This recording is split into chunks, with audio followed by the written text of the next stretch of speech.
Good morning, everybody, and welcome to another hairy day of trying to figure out what's going on with Facebook. Today we are being joined by my friend Charlie Rawson, and we're going to be doing a virtual tour of her town of Bristol, which is in England. And sorry for the delay, but Facebook is not playing nicely with Zoom today, so we're going to be doing it this way, which is not perfect, but I think it's going to be fine. So I'm going to show you what I'm watching. I'm just going to be shooting my screen, basically. So here's my friend Charlie. Good morning, Charlie. Good morning, good afternoon, and good evening, as it is here in the UK. So it's just gone 6 p.m. and we are sat looking out at Bristol docks. So let me just spin you guys around so you can see the view that I've got. The sun keeps dropping in and out. Luckily, the rain showers have stopped because it was rather hairy earlier, not only on the tech front, but also on the weather front. And this is Bristol Harbour. So we have ferries that run around here. This is just one of the little leisure boats. People live on the docks as well, which is really fantastic. I've always thought I'd quite like to do that myself until middle of winter, when I think it's probably pretty Baltic living on a boat.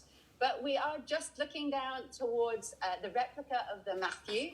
And the Matthew set sail in the late 1400s and travelled across the Atlantic. So it set sail in 1497 and was captained by John Cabot. And he came over and landed in Nova Scotia. So he was one of the first, if not the first, to come over and, as they used to say, discover a land. But of course, there were people already there. So what I want to do is just take you for a little walk along the side of the docks, down from the Matthew, down at this end. There's going to be a lot of people kind of making their way around the docks at this time in the evening, because it's a real lovely leisure and pleasure space now. So the docks were operational as docks until the 1980s. So the end of the 1980s, they stopped being an industrial space. And now they're a place that we get to hang out and enjoy. And I'll spin you back round again because the sun is starting to just shine off the buildings over there. So we're going to head down to this end of the docks. So Charlie, just real quickly, a lot of people watching may not even know where Bristol is. And can you tell us just a little bit about Bristol, like how big is it and all of that? Because I honestly, even if I know quite a bit about England, I don't know really anything about Bristol. Yes, of course. So Bristol is the capital of the southwest, really. So this is the jumping off point if you're coming from any other part in the country to then go down towards Cornwall and Devon and Dorset. So all those places where cider is great and cheese is great. And also our coastline is fantastic down there. So Bristol is that capital city of this area, really. And that's the southwest of England. We're just on the Welsh border as well. So only about an hour away is Cardiff, which is the capital of Wales. So the way that you would get here if you were flying into London is that you would come into London Heathrow and jump on the train at London Paddington. And then just an hour and a half later, you'd be here in Bristol Temple Meads, ready to explore the docks and see what wonderful historical sites we've got here. And then if you wanted to head down to the southwest, this would be the place you'd come to do that. Okay. We've also got an international airport of our own. So you can fly into Bristol, but you'd go with KLM or something like that if you wanted to come direct. Okay. And, we didn't get a chance because of all of our technical difficulties this morning to give you a proper introduction. So if you could, please just tell us a little bit about yourself. Yeah, of course. Thanks, Sarah. So my name is Charlie Rawson, and I am a tour guide with the Guide Collective. I'm one of the establishing members with Sarah. I've been working on that project with her since it began back in sort of March, April time, when everything started crumbling. So we needed to innovate, come together, create community, and do the thing that we love. And that's the really fantastic thing, because without that connection, without that network, so many of us wouldn't be able to do this thing that we all love. So epically grateful for us all coming together, and the idea that was yours in the first place, Sarah. But I met Sarah and also some of the other guys from the Guide Collective working for Rick Steves. So I've been working for Rick Steves since 2018, and predominantly I guide here in the UK, so Scotland and England. There's a couple of routes in England, and we're launching a couple of routes up in Scotland next year with Rick Steves. So that's my kind of guiding history. I've been living in Bristol since 2013, Originally, I'm from England, but I've got Scottish, Irish, Italian, French, German roots. I'm a bit of a mongrel, as my mum calls me. So, that's my background. I've lived abroad, and now I've found a home. I was a bit of a traveller, a bit of a nomad for a long time, which I think is in many of our hearts, those of us that love travel. I can see Sarah nodding away there as well. Yeah. It's nice to have found a home. I didn't expect it for a long time, and Bristol very much feels like that.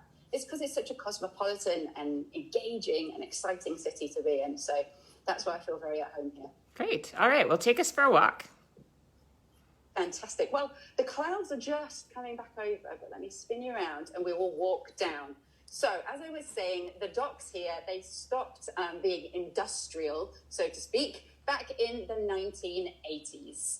And now many people live on these beautiful waters. So at one end of this dockside in the harbour side, it's dammed up. And this was where the natural flow of the River Avon originally ran. And what would happen is that the sea, second highest tidal range in the world, would come in and out of these docks every day. And so all of the boats in here would fall over. Obviously, when the tide went out, they had nothing to keep them afloat. So what they did is they dammed these docks up, and we now have a floating harbour. And that's why this water right now looks as though it's at high tide, when actually the water out to the sea is low tide. So it's a really fantastic innovation that's meant that we're able to hang out and use these waters for lots of different purposes, and we're also able to use them to get around the city. So some people commute to work by boat, and I just think that's fantastic. So what we'll do, we're going to head, oh, that's my hand in the way, sorry. We're going to head just down to the other end of the docks. And we're going to look over some of the really beautiful multicoloured buildings that are up on the hill. So Bristol is split into two halves, north of the river and south of the river. We are south of the river. I live south of the river, so I have a bit of an allegiance, let's say. Oh, can you? You're bouncing. I'm bouncing. Oh, sorry. Let me just see if I can make that a bit better. Is that better? Yes. Fantastic. Okay, cool. So, so I live south of the river. I've got a bit of an allegiance to the south of the river. So what we'll do is we'll stay on this side for the most part. Also, because the sun's setting, I thought we'd get the best views of that sunset from this side. So let me spin you back round again, and we'll walk along the side of the water. Oh, that didn't work. Here we go. Okay. So there we go. Sorry. We're having a lot of fun with technology today. There we go. Now we've got a beautiful view. So here you can see there's one of the narrow boats, a lot of narrow boats that are moored up alongside the water here, and also a lot of Dutch barges. So Dutch barges that were brought over across the water from the mainland of continental Europe. Lots of people are living on those here as well. There's been a lot of innovation down here in the docks since the 80s, when the industrial period really settled off. However, you can still see that on the dock side, we've got these big bollards, and that's what the really large ships would have tied off to when they were coming into port here. So coal and cotton and linen and lots of other fabrics would have been brought in, and lots of other mined materials would have been sent out. And it was part of the triangular trade route. So Bristol was heavily involved both in the slave trade. A lot of its money came from that in the late sort of 1700s. A very similar period to Bath, because a lot of the money that actually came into Bath came through Bristol. So Bath is only 12 minutes on the train from Bristol, and it's kind of a sister town to us, really. A little bit like Glasgow and Edinburgh, I always say. You've got the kind of the fancy older sister, and then a kind of grimy little sister. And I would say that Bristol is the grimy little sister, but in the most creative and wonderful way. So all of the industry was coming through Bristol. And that's the reason that over there in the distance, you're able to see those colourful houses up on the top of the hill. There's a lot of Georgian properties up there as well, and that's called Clifton. And Clifton is where the very wealthy people lived. And so everybody else down here, sort of the wrong side of the prevailing wind, let's say, would be the wrong side of the tanneries and the industry and the coal trains, and all of that pollution would drift across the city south of the river. So the south of the river has always had a bit of a bit of a hard deal, if you ask me, but it's definitely up and come now. It's got all the sort of hipster coffee places and the cool independent restaurants. So it's a fantastic place to hang out. In fact, they've just recently turned an area into, we've got loads of cargo shipping containers, and they've turned those into cool industrial sort of independent restaurants and shops. So I just wanted to stop here because this is where I come paddleboarding as well. And I thought we would have a little look for my friends. So along here, we've got a family of swans. Now, it's a Mr. and Mrs. Swan, and Mr. and Mrs. Swan have a very good friend called Goosey. And Goosey thinks she's a swan as well. So if anybody sees Goosey and the two swans, their little family of three, they come back here every winter and settle together. So if anybody sees that, give us a shout out, because it's one of the things we always look out for. And during lockdown, this was where people came to exercise. So people got really heavily involved and very interested in the kind of nature that lived in the docks. And they even said that they saw an otter family living in these docks, which I just thought was fantastic. When all the ships and boats weren't moving around in them, nature was here to reclaim her place. So I'll just turn you around and show you. I'll get a bit closer to the edge. Now, I promise I'm not going to fall in, but we're right on the edge. But yes, a little closer view. So on the other side, you can see there's an industrial building there, and not industrial, sorry, sort of economic building, so it's got offices and things in it. This is another one of those barges I was just talking about. It's like living on a floating palace. I think it's fantastic, and that would have come across from Holland. And then lots of residential properties as well in Bristol. So Bristol now does not rely on its docks for its income, although it is a fantastic place for us to come and hang out. Now it relies, we've got two universities here, the University of West of England, and also Bristol University. So Bristol University is the red brick university, and UWE, which is the nickname for the other one, so the University of the West of England, that is the old polytechnics. That would have been a university that traditionally did more vocational courses and things like that. So really big student population here in Bristol. And I think that also feeds into the creativity that we've got here. We always find in places that have had maybe the harder end of the deal, like I was saying with Glasgow and Edinburgh, and we got Bath and Bristol, those kind of cities that were more industrial obviously had much lower rents after deindustrialization, which meant that all the artists and the creative people and the innovators came here. So it is actually a really fantastically creative city and a lovely place to live. As I was saying, never thought I would actually settle. Let me just spin you around so I can see you all again. So Charlie, there's a question. Are you on the north or the south side of the river? I am on the south side of the river at the moment. So I'm looking over there, that's the north. And then this behind me, this is the south. So I'm on the south at the moment. And then south of here is a little area called Bedminster, and that's where I live. So if anybody's heard of Vicky Pollard, she's a comedian, and she came up with a character, and that character was based on the accent in Bedminster. So it's a very it's quite a thick accent. But because I've moved around so much, I don't think I have that accent, unfortunately. So I probably can't do an example for you. But all of the words that okay, here's an example. So you guys know Asda, that's our equivalent of Walmart. Well, here they say Asdal. So they kind of put an L on the end of everything. And Bristol, as I would say it, would be called Bristol. So it's like almost like a maybe farmer twang, but I wouldn't want to say that to anybody who was local. Well, actually, I think you bring up a really interesting topic, actually, because my grandmother's from Liverpool, and I spent a lot of time around British relatives. And over time, it occurred to me that you actually can identify where a person is from in England by their accent. And it's sort of a sport that I like to play when I go to England. I like to listen to people's accents and then guess where they're from. But even within London, there are different accents. How many accents do you happen to know? Absolutely.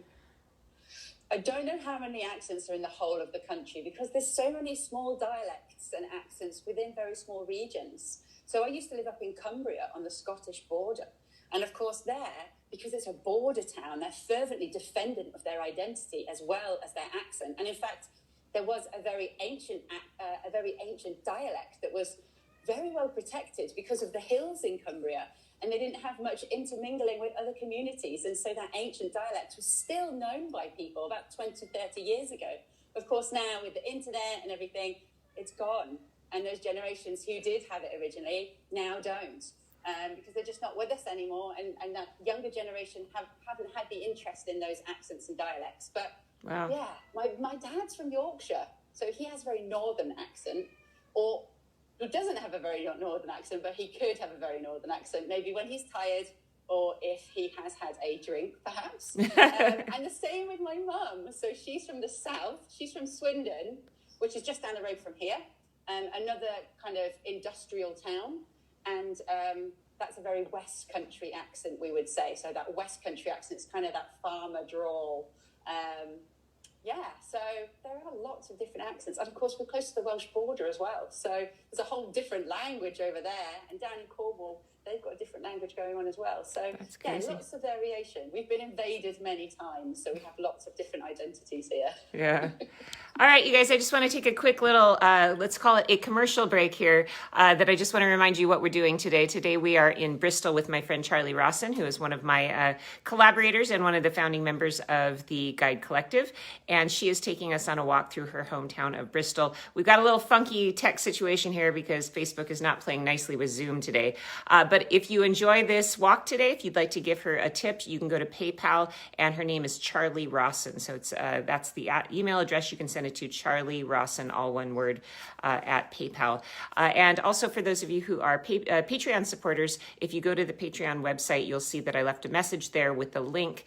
You can join Charlie and I at the end of this walk for a virtual pint in the pub. I'm having my coffee, but she's going to have a pint, and we're going to chat with anybody if you have questions you'd like to ask her personally. So back to Charlie.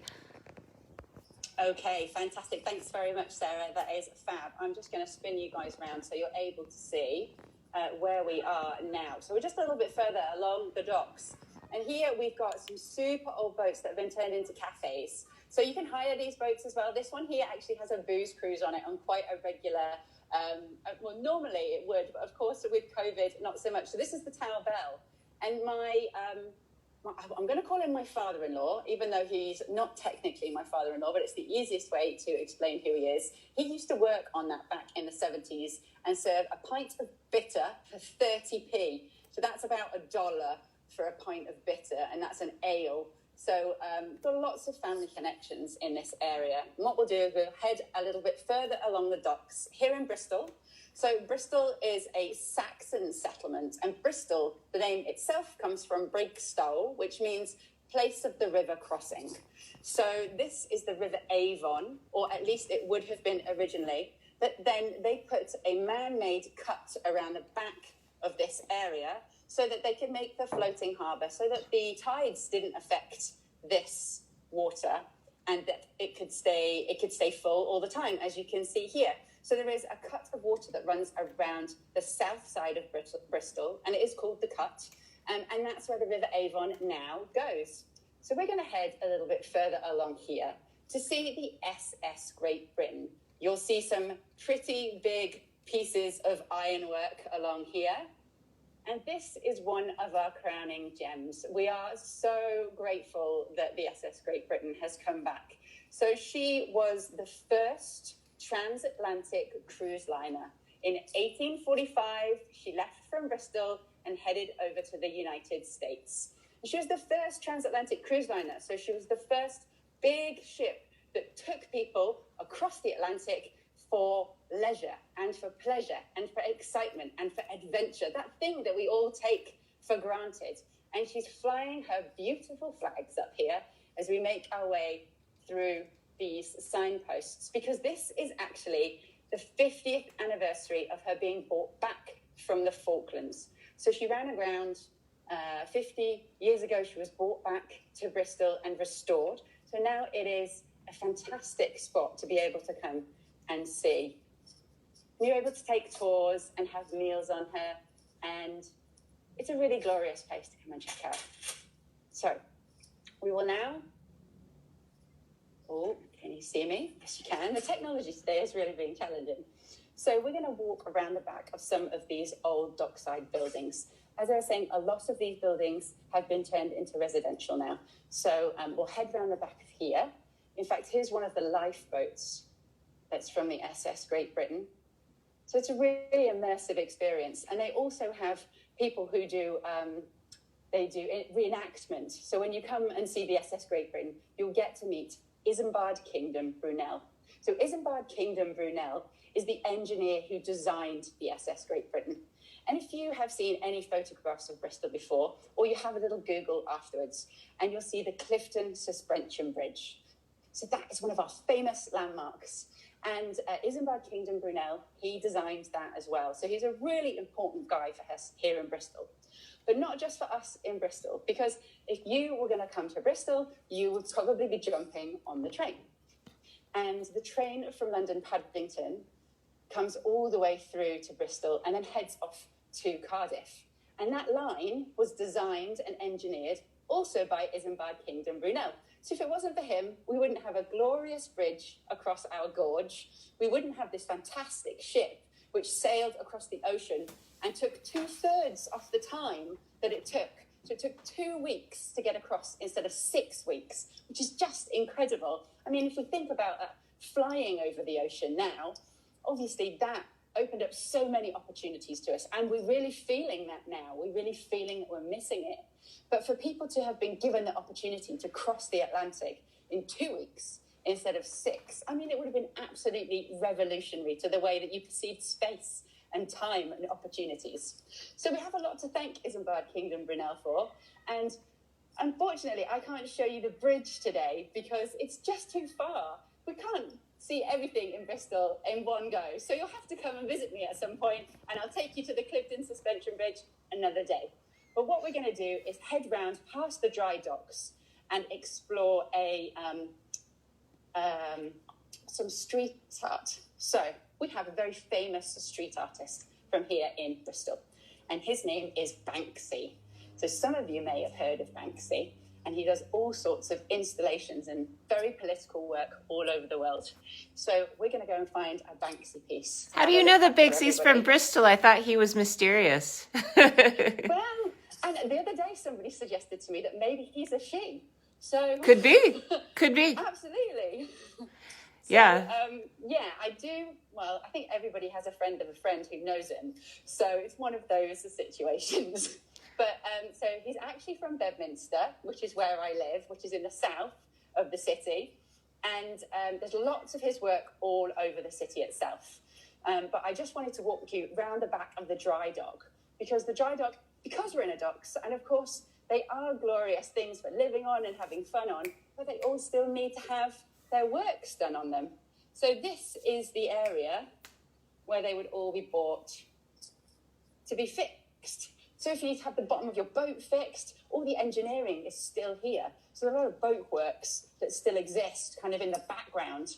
But there's also, like I was saying, lots of creative industries here. So Ardman, the people that created Wallace and Gromit. Oh, really? They're from Bristol? Yeah. So oh, cool. That's from Bristol as well. Oh, that's so cool. It's this kind of combination of architectural, engineering, and creative industries that really gives it flavour in Bristol. And that's what I love about it.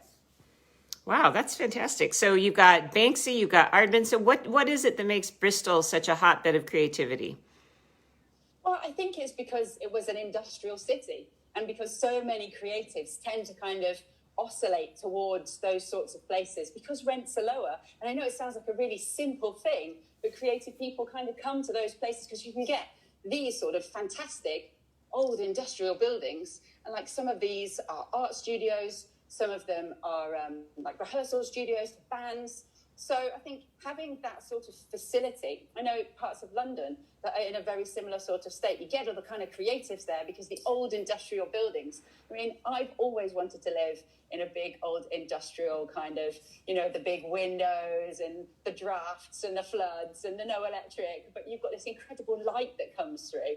And I think there's something kind of industrial chic about it. Well, I mean, in a certain way, there's a similar analogy to Seattle because Seattle had such a vibrant music scene in the 90s when I was in college. And a lot of it had to do with the fact that Seattle was kind of economically depressed at the time. And there were all of these warehouses in South Lake Union and south of downtown that these bands went and I mean, for practically nothing, they could practice, you know. So I think that's so true, is that artistic communities sort of cluster in places that are economically depressed.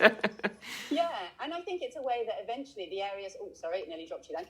The areas get regenerated and have a different form of investment. They have cultural investment and people come to them for a completely different reason. I think that's really exciting, and it kind of gives that fluidity and multiplicity of identity to a city as well, as opposed to it just being industry and finance and all of those things.